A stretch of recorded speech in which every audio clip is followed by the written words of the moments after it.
एक कंजूस सेठ थे। नारियल के लिए पैसा खर्च नहीं करना चाहते थे।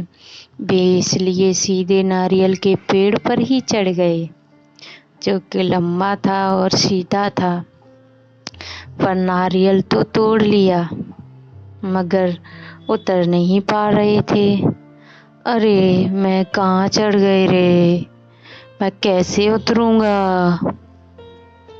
तभी उन्होंने मन ही मन भगवान से मन्नत मांगी, हे भगवान, अगर वह पेड़ से नीचे उतर जाए तो 101 ब्राह्मण को भोजन खिलाएगा। वो थोड़ी देर में थोड़ा नीचे खिसका। तब उन्होंने कहा, हे 51 ब्राह्मण को भोजन करा ही दूंगा। तब वह थोड़ा सा साहस करके नीचे खिसका। तब फिर बोला कि 11 ब्राह्मण को तो भोजन करा ही दूंगा। फिर साहस करके थोड़ा नीचे फिर उतरा, फिर बोला 11 ब्राह्मण को भोजन करा ही दूंगा। तब तक नीचे ही आ गया। तब वह बोला, 1 ब्राह्मण को तो मैं भोजन करा ही दूंगा। अब सेठ जी सबसे कम खाने वाले ब्राह्मण को खोजने लगे। एक ब्राह्मण मिल ही गया तो सेठ जी पूछते हैं, ब्राह्मण जी आप कितना खाते हो। तो सेठ कंजूस और पंडित महाचतुर था। पंडित बोला, जी जजमान, हम तो 2 रोटियां खाते हैं। सेठ जी प्रसन्न हुए। उन्होंने दावत कर दी, आप 8 बजे तक आ जाना। 8 बजे के बाद तो हम दुकान पर चले जाते हैं। पंडित जी बोले, ठीक। सेठ खुश होते हुए घर आ गया और सेठानी से बोला, कल भोजन की तैयारी कर लेना, कल पंडित जी आएंगे।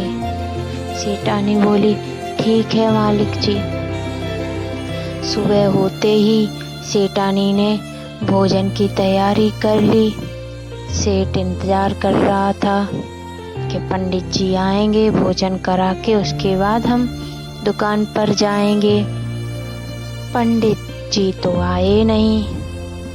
तो सेठ जी बोले, सेठानी, पंडित जी आ जाए तो उन्हें भोजन करा देना और 11 रुपए की दक्षिणा भी दे देना। ठीक है मालिक। उसके बाद सेठ जी दुकान से चले जाते हैं। पंडित जी ठीक 12 बजे आए। उसके बाद करा रहे थे और बोले, मेरा तो पेट खराब है। इधर सेठानी जी पानी लेके आई, हाथ पैर धुल लो। पंडित जी फूट फूट कर रोने लगे।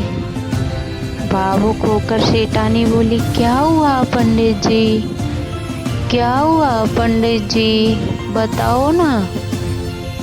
तो पंडित जी बोले, तुम्हारी सासू माँ का ध्यान आ गया। आपकी सासू माँ हाथ पैर धुलते समय मुझे 11 असरपी देती थी। तो सेठानी बोली,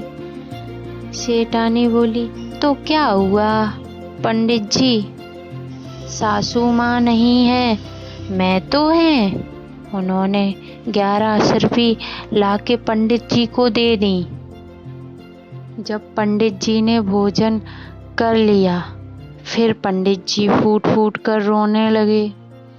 फिर सेठानी ने बोली, क्या हुआ पंडित जी। पंडित जी बोले, आपकी सासू माँ भोजन कराने के बाद 51 असरपियाँ देती थीं और कुछ दान भी अनाज का करती थी, दाल, गेहूँ, चना, घी, तेल आदि। सेठानी बोली, तो क्या हुआ।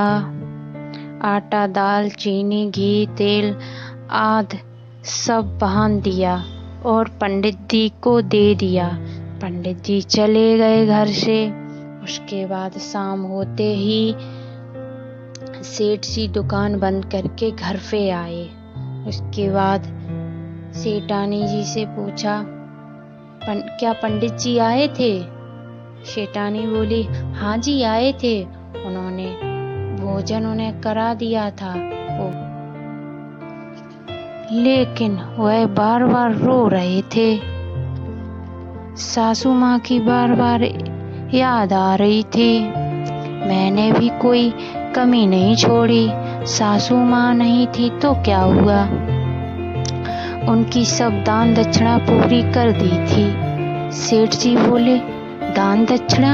सेठानी जी ने पूरा हाल बताया। सेठ जी का खून ही खौल गया और सेठ जी लाठी उठाकर पंडित जी के घर के लिए दौड़ पड़े। पंडित जी का गेट पीटने लगे। तब पंडित जी ने देखा सेठ के हाथ में लाठी। तुरंत पंडित जी अपने आंगन में लेट गए।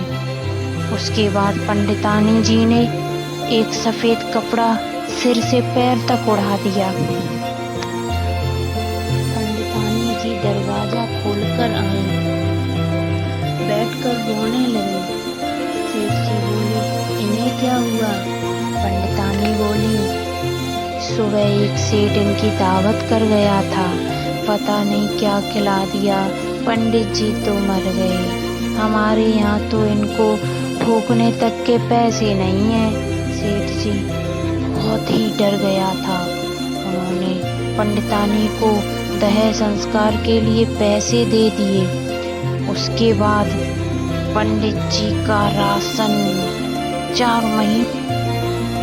पंडित जी ने सोचा कि चलते हैं, सेठानी को मूर्ख बनाएंगे। पंडित जी निकल दिए, सेठानी के पास पहुंचे। सेठानी ने कहा, आप तो मर गए थे। पंडित बोले, हाँ जी, मैं मर गए थे। हमें स्वर्ग में आपकी बेटी आरती मिली, आप नानी बन गई हो। उसी ने मुझे समाचार के लिए आपके पास भेजा। उसने कहा, मेरी माँ से कह देना कपड़े अपड़े भेज दें बच्चे के लिए। सेठानी ने कहा, ठीक है पंडित जी, थोड़ा रुको। उसके बाद सेठानी ने कपड़े लत्ते, सोना चांदी सब कुछ पंडित को दे दिया। शाम को सेठ जी घर पर आते हैं। उसके बाद सेठानी जी कहती हैं, आप नाना बन गए हो। हम कैसे नाना बन गए, आप बेटी तो है नहीं। तो सेठानी बोली, आज पंडित जी आए थे, उन्होंने कहा आप स्वर्ग में आपकी बेटी आरती मिली है, उसके बेटा हुआ है। बेटा के लिए हमने सोने की लर और मेवा मिठान कपड़े दे दिए हैं। सेठ जी बोले, क्या स्वर्ग में बच्चा पैदा होते हैं? ये सुनते ही सेठानी सोचने लगी, अरे ये मैंने क्या कर दिया। उसके बाद सेठ पंडित जी के घर पर जाते हैं। पंडित जी से कहते हैं, हाथ जोड़ते हैं और कहते हैं, आप बड़े हम छोटे। इस वीडियो को आप लाइक कर देना बस।